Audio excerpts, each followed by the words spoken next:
केंद्र सरकार द्वारा पारित वित्तीय बजट 2021-22 को आयकर बार संघ हमीरपुर तथा हिमाचल सीए चैप्टर द्वारा दूरदर्शी बजट बताया गया है।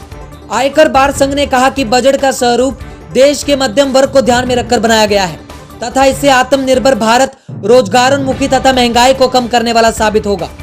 बजट पर प्रतिक्रिया व्यक्त करते हुए हमीरपुर बार संघ के वरिष्ठ सदस्य एवं हिमाचल सीए चैप्टर के पूर्व प्रदेश अध्यक्ष राजीव शर्मा ने कहा कि बजट से आम लोगों को राहत मिली है।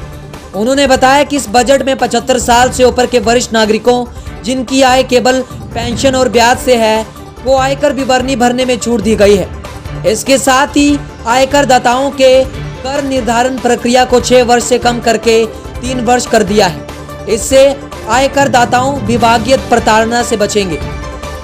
आज का जो वित्तीय बजट पेश किया गया हमारे आदरणीय निर्मला सीतारमण जी द्वारा, वित्त मंत्री द्वारा, वो एक बहुत ही संतुलित और सब वर्गों को ध्यान में रखते हुए पेश किया गया। इसमें इनकम टैक्स के करदाताओं को जो 75 साल से ऊपर वाले करदाता थे और जिनकी इनकम पेंशन से या ब्याज से, बैंकों के ब्याज से इनकम होती है, उनको इसकी बहुत बड़ी राहत दी गई है कि उनको अपनी इनकम टैक्स की रिटर्न भरने की ज़रूरत नहीं रही है। और इसके साथ जो एक हमारे सेक्शन 147 के तहत जिन करदाताओं की कोई कंसीलमेंट पाई जाती थी, उनको 6 वर्ष तक उनका रीअसेसमेंट जो थी वो करवाने का प्रोविज़न प्रावधान होता था, अब वो 6 वर्ष से कम करके 3 वर्ष कर दिया गया है।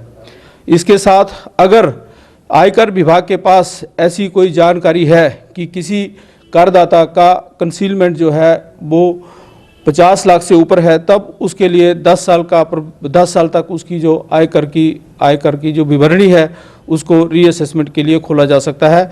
इससे जो करदाता अपनी ईमानदारी से अपना कर देते हैं उनके लिए एक बहुत बड़ी राहत के विषय है कि उनको 6 वर्ष की बजाय अपना 3 वर्ष तक ही उनकी जो असेसमेंट है वो की जा सकती है। इसके साथ आयकर के जो पुराने नियमों, पिछले साल के जो नियम थे, छूटें दी गई थी या एक इनकम टैक्स का प्रावधान रखा गया था कि कैसे कैसे अपनी रिटर्न भरी जानी चाहिए, वो सब वैसे का वैसे ही रहा है, उसमें कोई ज़्यादा बदलाव नहीं किए गए हैं। उज्ज्वल हिमाचल के लिए हमीरपुर से सुशील शर्मा की रिपोर्ट।